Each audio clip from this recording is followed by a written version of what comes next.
Hello, आप सब लोगों का हिंदी की इस क्लास में एक बार फिर से स्वागत है। बीए पार्ट फर्स्ट के पेपर सेकंड में हम लोगों ने ऊंचाई कहानी शुरू कर रखी है। मन्नू भंडारी इसकी लेखिका है। मन्नू भंडारी के लिए संक्षिप्त बातें मैं बता चुकी हूँ। बहुत बड़ी लेखिका है वो, और एक छोटे से वीडियो में जिसमें भी हमें और कुछ बताना हो, उसमें कहानीकार के लिए संपूर्ण परिचय दे पाना, बता पाना एक प्रकार की उनकी अवहेलना है। उनकी मेहनत, उनकी साधना को उपेक्षित करना है। इसलिए उनके ऊपर हम एक सेपरेट वीडियो बनाएंगे। बात हम करते हैं हमारी कहानी की। ये जो कहानी है ऊंचाई, काफी बातें हम इस पर कर चुके हैं। ऊंचाई का जो ये शीर्षक है वो क्यों रखा गया है, पिछले वीडियो में भी मैंने बताया था। हमारे सोचने के दायरे को ऊंचा बनाती है ये कहानी, या यूं कहूं कि अगर हमारे खांचे में फिट सोच को खांचे से बाहर ले जाकर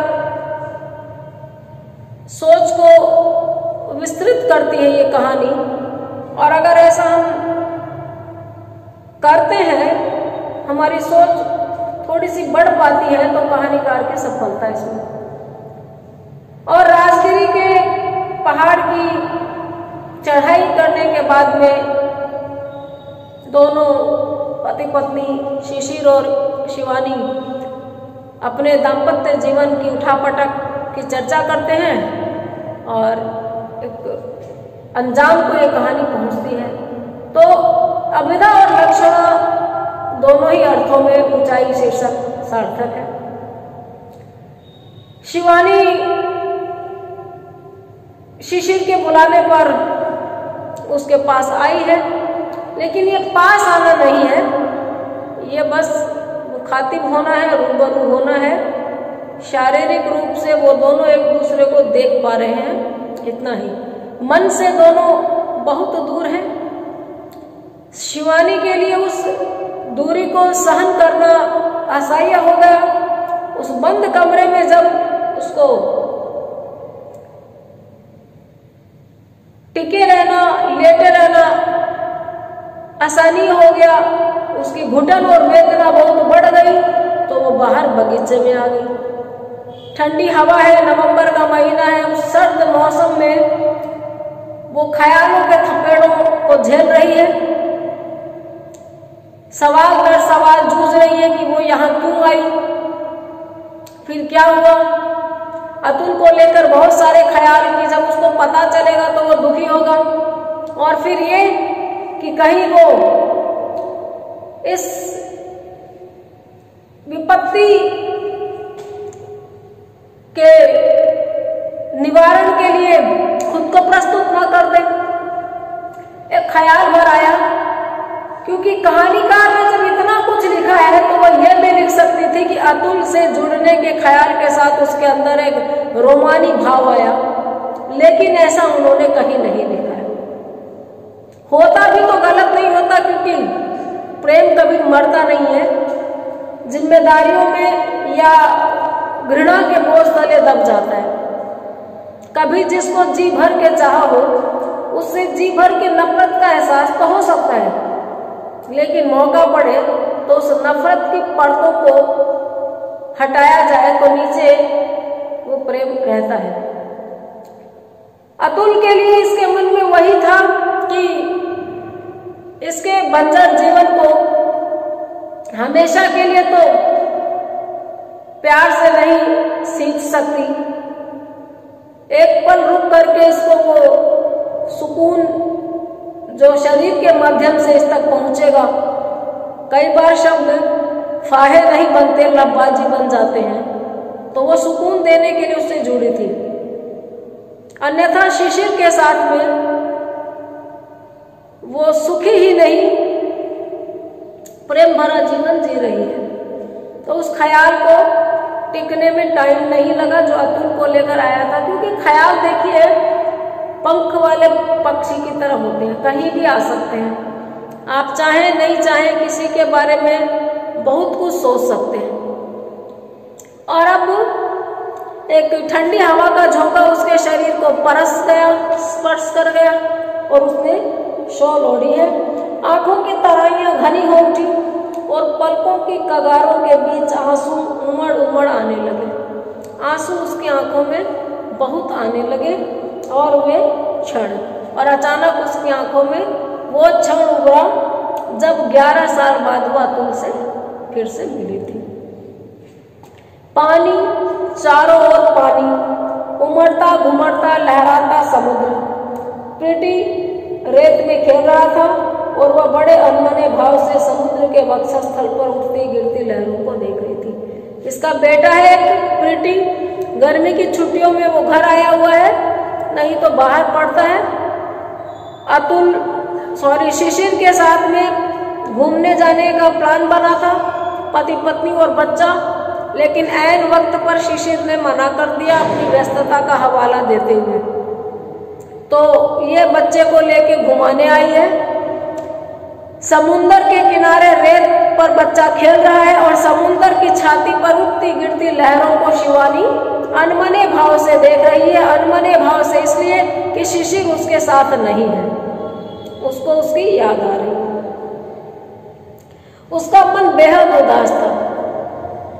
कहानीकार शिवानी के मन का चित्रण कर रही है। आप खुद एक पाठक होने के नाते देखिए कि शिशिर उसके साथ जाति कर रहा है या ये उसके साथ जाति कर रही है। अतुल को बस एक थोड़ी सी देर का मेहमान जैसे पात्र का ही रोल इसमें दिया है।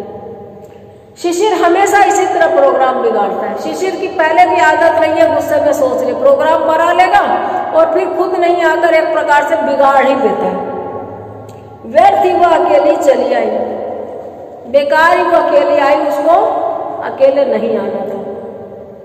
उसे शिशिर के साथ ही आना चाहिए था, शिशिर के साथ आना चाहिए था। अब वह यहाँ नहीं ठहरेगी, अब और नहीं ठहरेगी, मन नहीं लग रहा, उसके साथ ही आएगी और उसके साथ ही आना भी था। ये जो आ गई है वो नहीं टिकेगी। 1 महीने के लिए तो प्रीति घर आया, 1 महीने के लिए बच्चा घर आया और वो महीना सबको साथ ही बिताना चाहिए।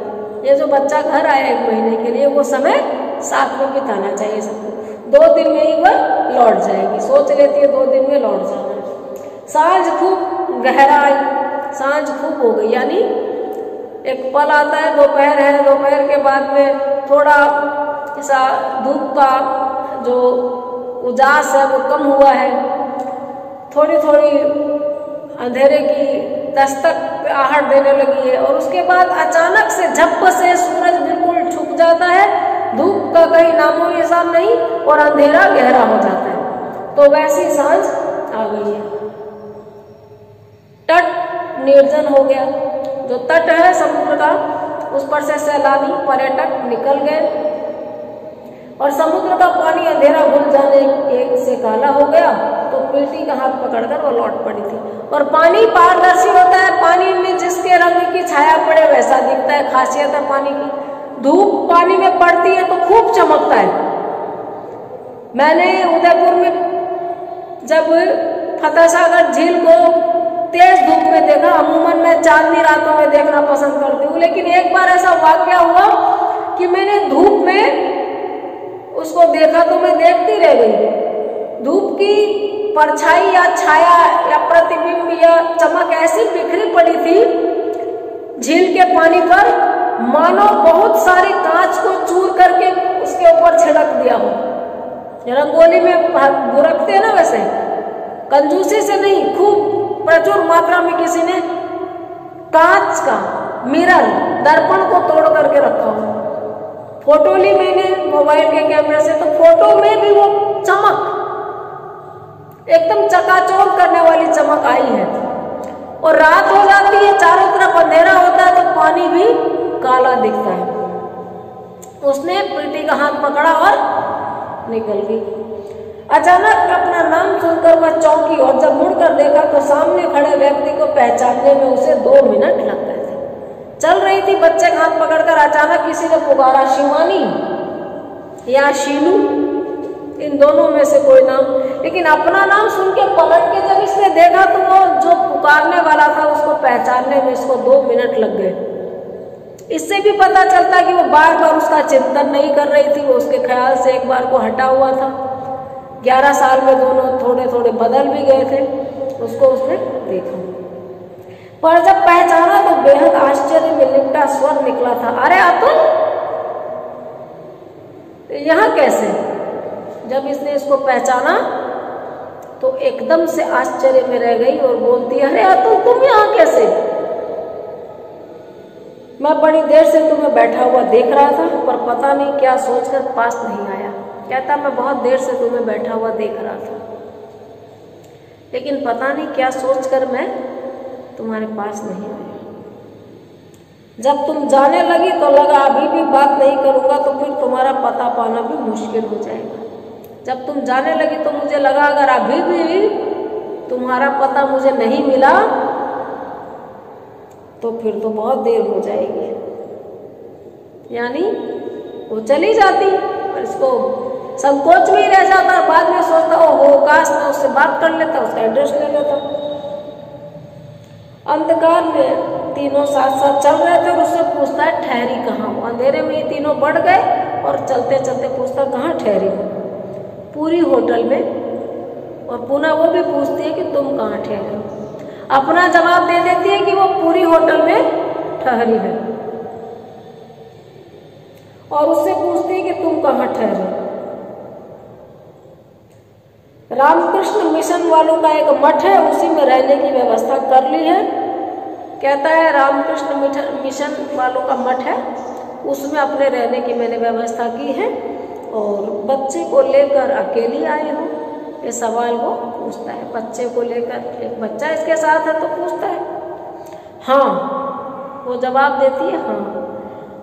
और देखिए लेखक कितने तरह से सोच सकते हैं। कहती है वो सोचने लगा और वह सोचने लगी कि क्या प्रीति की शक्ल उससे इतनी ज्यादा मिलती है कि उसे उसका बच्चा ही माना जाए। मेरी 1-2 फ्रेंड्स हैं जिन्होंने शादी नहीं की, मेरी उम्र की ही हैं, 40-50 के बीच में, अपने भतीजे भतीजियों के साथ मेले पे जाती है, आउटिंग भी करती है, घूमती भी है, भांजे भांजों के भी साथ। ऐसा भी तो केस हो सकता है ना, मतलब कि लोग जिसको बच्चा समझे वो उसका खुद का बच्चा ना हो। या तो बच्चे होते हैं, सब अपने होते हैं, लेकिन उसको मत देखिए, बायोलॉजिकली उसका बच्चा ना हो। तो ये जब पूछ रहा है कि प्रीति को, मतलब बच्चे को लेकर अकेली आई हो, तो इसके मन में एक अजीब सा ख्याल आता है कि क्या इस बच्चे की शक्ल उससे इतनी मिलती है कि उसको उसी का बच्चा माना जाए। और जवाब तो वो हाँ में दे ही चुकी है कि हाँ अकेली आई है, मतलब पति नहीं आए हैं। और होटल आया उसके पहले ही उसे लगने लगा जैसे उसके पास बात करने के लिए कुछ रह ही नहीं गया हो। इन 11 सालों में अतुल से उसकी कभी बात नहीं हुई, इन 11 सालों में दोनों कभी मिले नहीं। तो अब जब तक होटल आया उसके पहले ही इसके मन में ख्याल आ गया कि वो बात नहीं कर पा रही है, उसके पास टॉपिक नहीं है, उसके पास मैटर नहीं है अतुल से बात करने के लिए। और ये हम सबके साथ होता है, कितने भी घनिष्ठ किसी के साथ रहे हो, किसी वजह से टूट गया हो, बातें नहीं हो पाती है अचानक से मिलने पर। और सुनाओ, ये हमारे लिए राष्ट्रीय सवाल बन जाता है। पर और सुनाओ और बताओ, ये तब होता है जब हमारे पास और कुछ सुनाने और बताने को नहीं होता है। शिशिर के न आने से वह यूं ही उदास हो रही थी, कुछ भी करने को मन नहीं कर रहा था।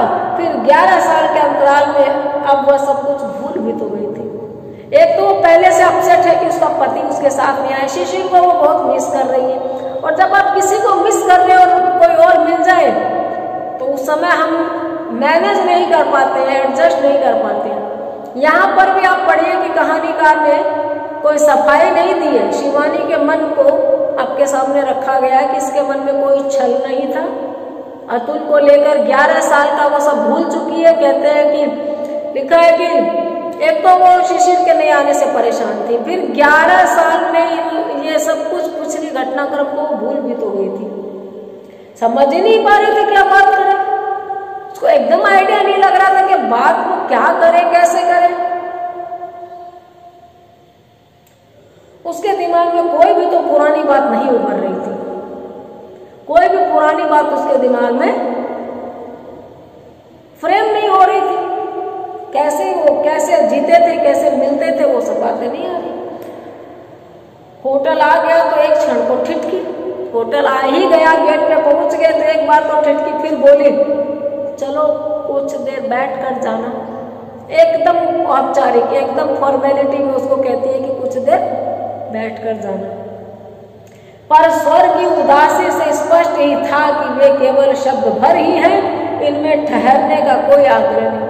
लेकिन वो जितने उदासी से बोली थी, जितना उसका मन दुखी था शिशि को याद करके, उसने एकदम उदासी में बोला कुछ देर बात करके जाना। कि उसके स्वर से अतुल समझ गया कि यहाँ ठहराने का आग्रह नहीं है, बात करने का आग्रह नहीं है, बस कहने भर के लिए कह दिया गया है। वो समझ गया, बोलता है नहीं मैं ठहर तो नहीं सकूंगा, ठहर तो मैं नहीं सकूंगा, आप अकेले ही हैं। शिवानी ने भी ये सवाल पता नहीं क्यों पूछ ही नहीं।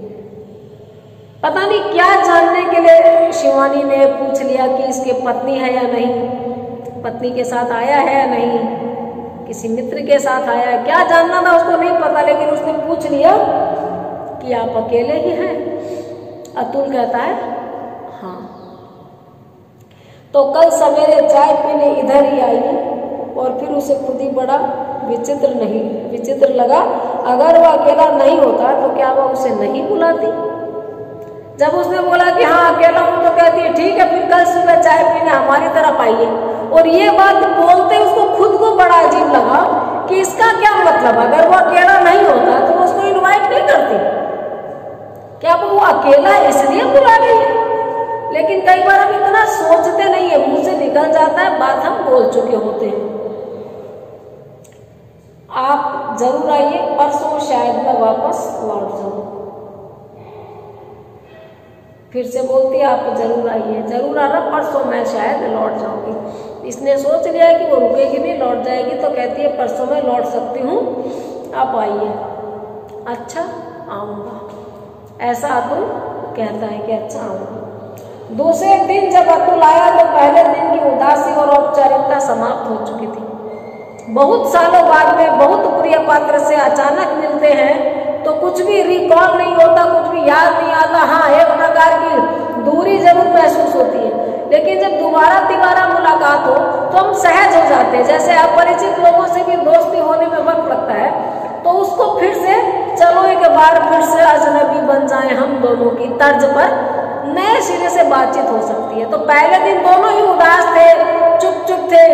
अगले दिन जब अतुल आया इसके पास तो वो उदासी और फॉर्मेलिटी कम हो गई थी, एक तरह से लिखा समाप्त हो गई थी। सारे दिन दोनों साथ रहे, दोनों सारे दिन साथ रहे। शिवानी नहीं गई और अतुल उसके होटल में ही रहा। शिवानी गई नहीं, अतुल उसके होटल में आ गया। 11 साल के अनुभवों को दोनों ने एक बार फिर दोहरा दिया और हंसती हुई शिवानी बोली, कहते हैं दुनिया बड़ी दिखती है पर देखती हूँ दुनिया बहुत बड़ी है, पर देखती हूँ दुनिया है काफी छोटी। देखो ना, घूम फिर कर हम लोग आखिर मिल ही गए। शिवानी और ये दोनों अपने कॉलेज के दिनों को फिर से खुले मन से याद करने लगे। फिर से एक दोस्ती भी तो थी ना दोनों में, उस दोस्ती के पलों को याद करने लगे। और अचानक हंसती हुई शिवानी कहती है कि देखो ना, लोग कहते हैं दुनिया बड़ी है, दुनिया बहुत बड़ी है, लेकिन है तो आखिर छोटी। कि आखिर हम दोनों एक बार फिर से आखिर मिल ही गए। हाँ, मिल तो गए, लेकिन अतुल एक अधूरा वाक्य बोलता है, हाँ मिल तो गए लेकिन। अतुल हंसा, ये बोलकर मिल तो गए लेकिन पर उसकी हंसी में कहीं दर्द था, मानो कह रहा हो जब सब कुछ समाप्त हो गया हो तब मिलना ना मिलना बराबर ही है।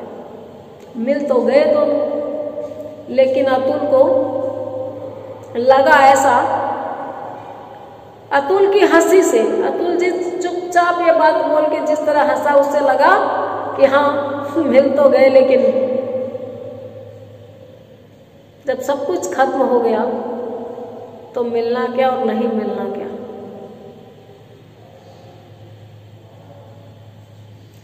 एक क्षण को शिवानी की आंखें उसके चेहरे पर स्थिर होकर जम गई। एक क्षण को शिवानी की आंखें अतुल के चेहरे पर यूं जम गई। क्या अतुल के मन में कहीं कुछ दुख है? जब अतुल ने बोला कि हाँ मिल तो गए लेकिन,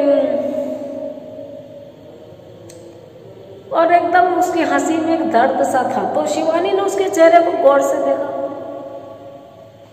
और महसूस करने की कोशिश की कि क्या अतुल दुखी है, क्या इसके जीवन में अकेलापन है।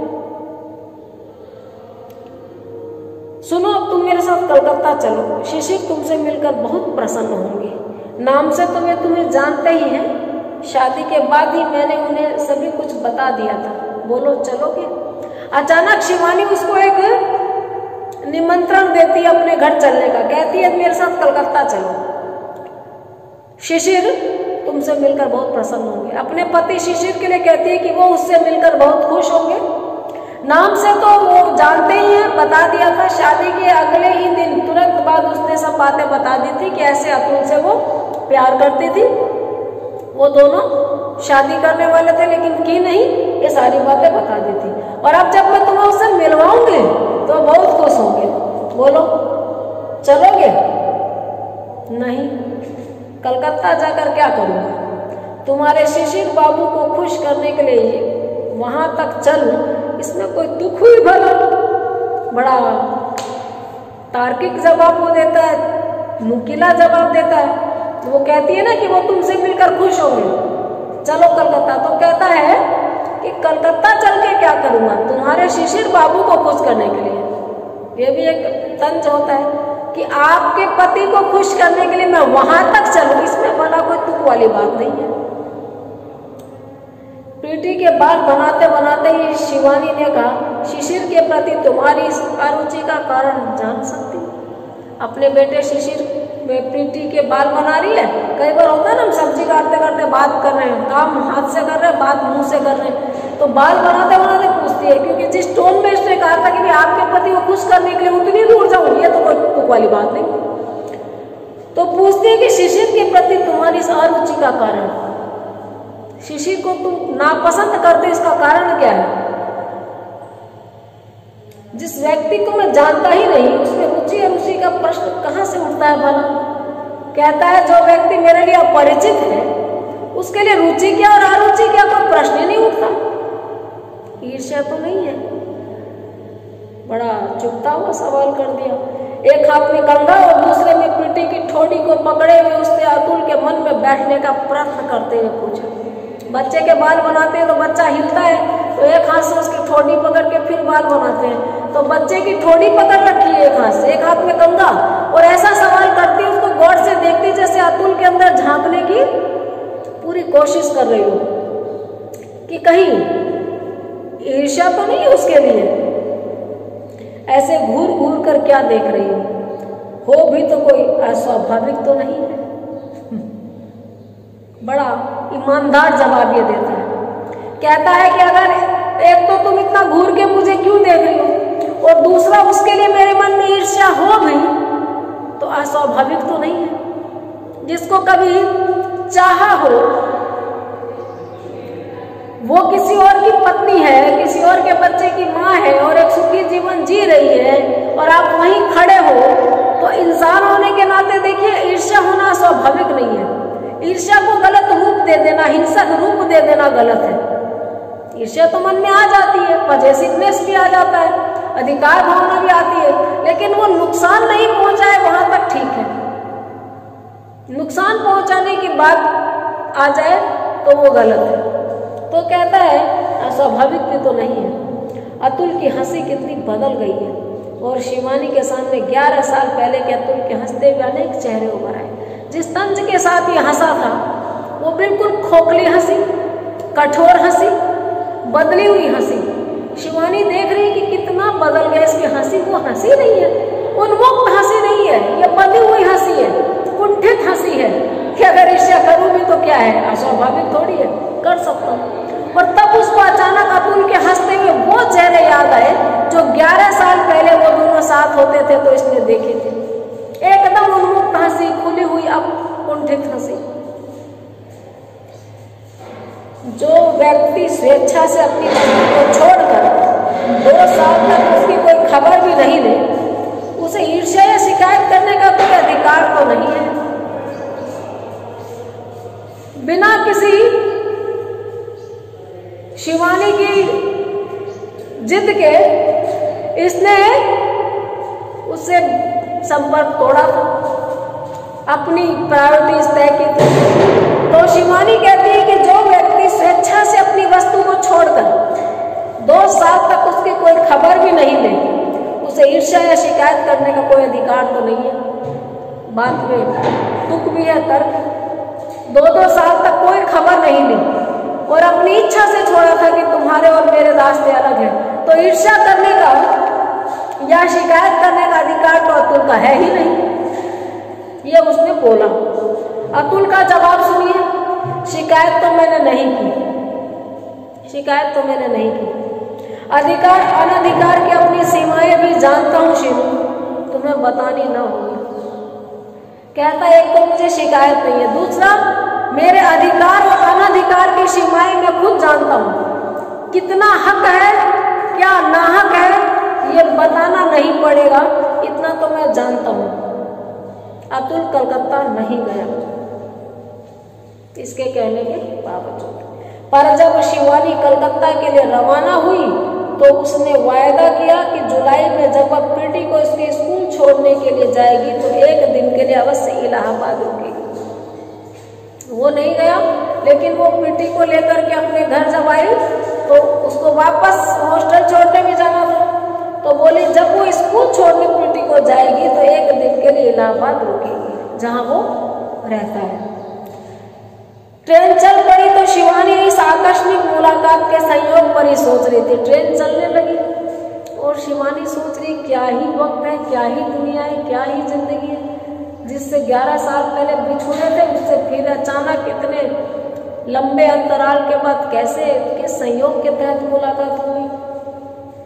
अतुल के एकाकी जीवन के प्रति उसके मन में हल्के से दर्द का एहसास भी था। अतुल का जीवन अब अकेला, कोई नहीं उसके लाइफ में, उसको पता चला तो उसके मन में एक हल्के से दर्द का एहसास भी था और संतोष का भी। देखिए प्रेमी हृदय कैसा होता है, दुष्ट भी कह सकते हैं और बहुत अधिक प्यार के बाद अधिकार की भावना भी कह सकते हैं। उसको दर्द तो हुआ कि अतुल अकेला, लेकिन एक संतोष हुआ। इस क्या हुआ संतोष का मतलब कि इतना प्यार करता था कि किसी और को दिल नहीं दे पाया। आखिर शिवानी की जगह कोई नहीं ले पाया इसके जीवन में। या आप दुष्टता भरा संतोष कह सकते हैं या इंसानी मन की फितरत, सहज स्वाभाविक बात। पर वैसा तो कुछ भी नहीं हुआ था इस मुलाकात में कि त्रिकोण की कोई समस्या थी। लेकिन ये मुलाकात बड़ी सिंपल थी, बड़ी आसान थी, इसलिए ऐसा भी कोई पल नहीं था, ऐसा कुछ घनिष्ठता इन दोनों की बातों में नहीं थी कि कोई प्रेम त्रिकोण की बात आती कि अब अगर इसकी लाइफ में कोई और है तो कोई लव ट्रायंगल बन जाता या शिशिर और इसको लेकर के बन जाता, क्योंकि बहुत दूर हो चुकी है। शिवानी को लगता है कि वो अतुल से बहुत दूर जा चुकी है। कई बार हमको ये रोज रोज भी भ्रम लगता है कि हम फला व्यक्ति को छोड़ चुके हैं, हम उसको याद नहीं करते और रोज ही रोज हम हार जाते हैं। तो शिवानी को भी यही लगता है कि अतुल जो है अब किसी से भी प्यार करे, किसी के भी साथ रहे, वो कोई लव ट्रायंगल वाली बात नहीं हो सकती। पर फिर भी उसको एक संतोष तो हुआ था। 8 साल का सुखी जीवन बिताकर 2 बच्चों की मां होकर ऐसी किसी स्थिति की संभावना से कितनी दूर जा चुकी है, इसे वो अच्छी तरह समझते थे। आज अतुल के जीवन में कोई आ जाए, वो स्थिति नहीं होगी कि शिवानी भी आ गई है और कोई और भी आ गई है, कोई लव ट्रायंगल बन जाए। देखिए, इंसान को कभी पता नहीं होता कि वो कितना सियाना बन के सोच रहा है, वो कितना भोला है, कितना निर्दोष है और अभी भी कितना प्राकृतिक है। शिवानी सोच रही है कि वो भली भांति जानती है कि 8 साल से तो मैरिड लाइफ जी रही है, वैवाहिक जीवन, और 2 बच्चे हैं उसके। तो इस तरीके की किसी भी संभावना से वो कितनी दूर जा चुकी है कि किसी भी किस्म का कोई प्रेम त्रिकोण बनेगा। लो, तुम्हारे मित्र साहब का पत्र भी आ गया। कहानी मोड़ ले रही है। शिवानी शब कुएं की मुंडेर में बैठी सोच रही है, लेकिन फ्लैशबैक में कहानी हमें तारों को जोड़ते हुए मिल रही है। शिवानी लौट आई, वापसी में अतुल से मिलती हुई आई, दोनों के बीच में घनिष्ठता हुई, फिजिकल हुए, और आने के बाद में अतुल की चिट्ठी आ गई। हल्के पीले रंग का लिफाफा पकड़ाते हुए शिशिर ने मजाक किया था। हल्के पीले रंग का लिफाफा पकड़ाया शिशिर ने इसको और एक मजाक किया था, लो वही तुम्हारे मित्र का पत्र आ गया। शिवानी को लगा चेहरे पर लिपटी हंसी स्वर के बिखराव को छिपा नहीं सकी है। वो एक क्षण को रुकी, गौर से शिशिर के चेहरे को देखा तो बड़ा नामालूम सा आघात उसके मन पर लगा। शिशिर ने चिट्ठी पढ़ ली है। शिशिर ने इसको चिट्ठी दी कि लो भाई तुम्हारे मित्र का पत्र आ गया। इसने शिशिर को गौर से देखा, उसके चेहरे को, तो उसके चेहरे पर एक भाव था, परायेपन का, दर्द का। उसको देखकर शिवानी को आघात लगा, उसको भी चोट लगी। फिर भी उसने बड़े सहज स्वाभाविक ढंग से पत्र लेकर पढ़ा और वापस लिफाफे में डाल दिया। शिशिर से पत्र लेकर उसने पढ़ लिया, लिफाफे में डाल दिया और रख दिया।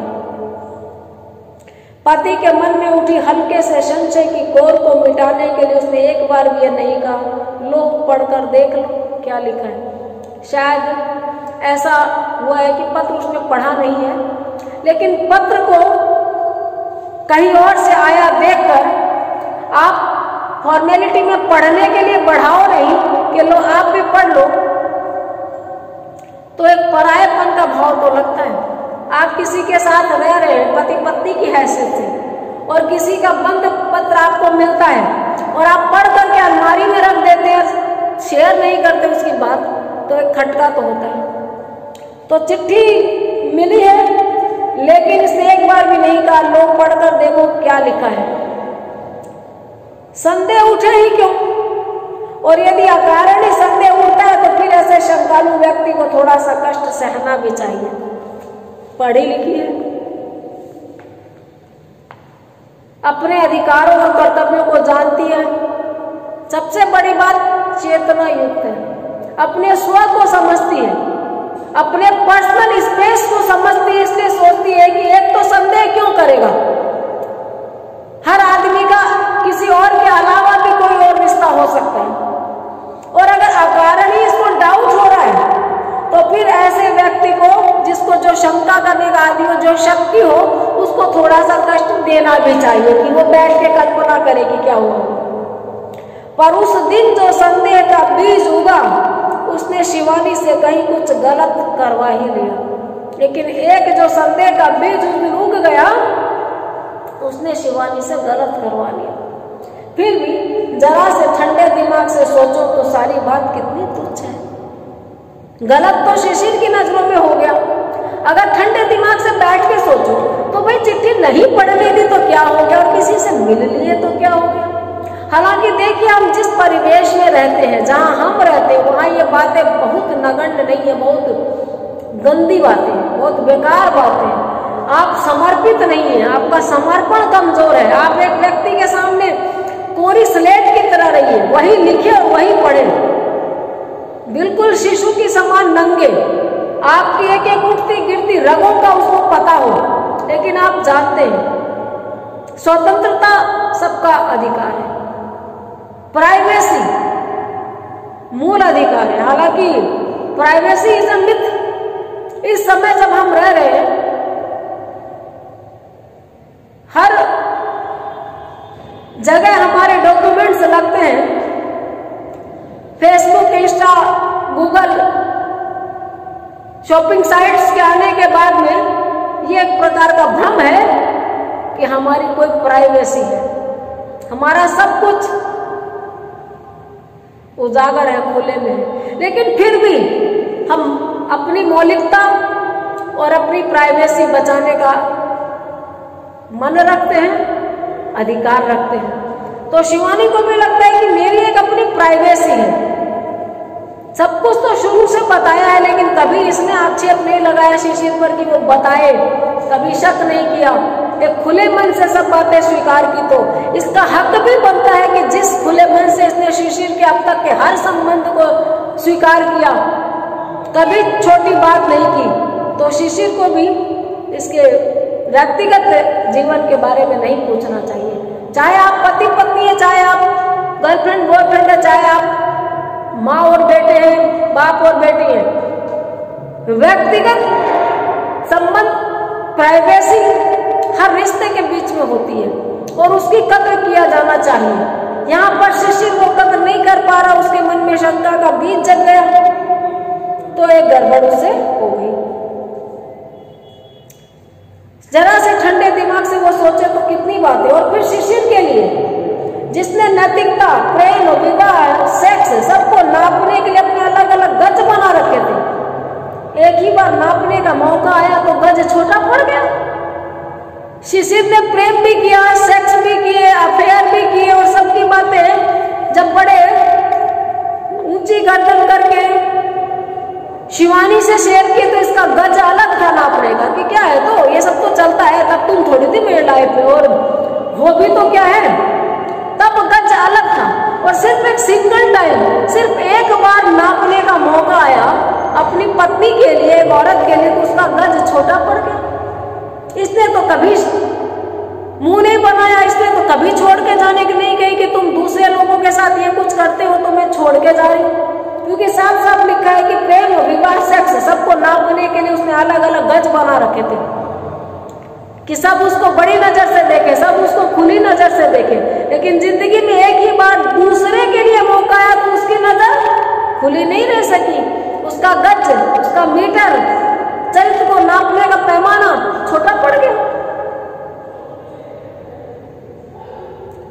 यहां सर्दी में क्यों बैठी हूं?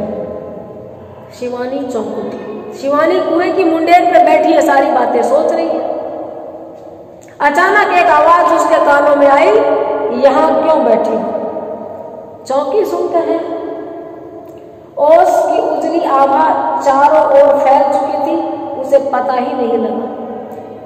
चारों तरफ ओस ही ओस है, थोड़ी सी किरणें निकल आई थी, थोड़ा सा उजाला सा था जिसमें ओस की बूंदें नजर आ रही थी, लेकिन उसने ध्यान ही नहीं दिया। उसने शिशिर को देखा, पास में शिशिर खड़ा, उसको देखा। भीतर चलो। बाहर की सर्दी से भी ज्यादा सर्द शिशिर का स्वर था। बाहर जितनी ठंड थी उससे भी ज्यादा ठंडा स्वर था शिशिर का। भीतर चलो। शिवानी कुछ बोली नहीं, चुपचाप शिशिर के पीछे हो ली।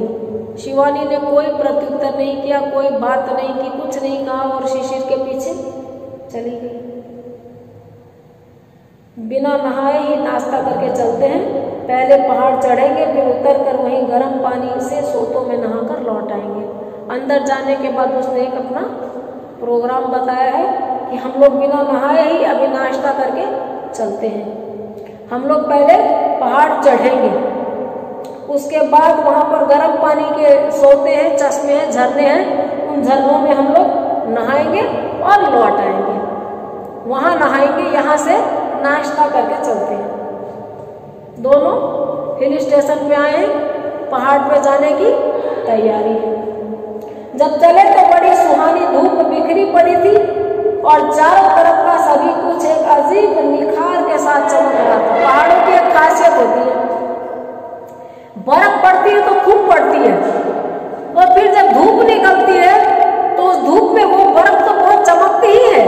चारों ओर के पेड़ पौधों, नजारों पे एक अलग सा सा ही निखार आ जाता है। जैसे किसी चीज में लंबे टाइम तक धूल लगी और उसको आप धो पोंछ के चमका दो तो कैसा सा बन जाता है। ठीक वैसा पहाड़ों के आसपास का वो नजारा उनको दिख रहा है। आगे हम लोग अगले वीडियो में देखेंगे। मैं चाहती हूं कि आप लोग बने रहें, देखते रहें कहानी किस मोड़ पर पहुंचती है। ये तो हमें उत्सुकता के साथ इंतजार करना ही है। हर कहानी, लिटरेचर की हर विधा हमें थोड़ा और इंसान बनाती है, हमें थोड़ा और सिखाती है। इसलिए भी मैं चाहती हूँ, इसलिए भी मेरे मन में लालच है कि आप देखते रहिए, अपना ख्याल रखिए।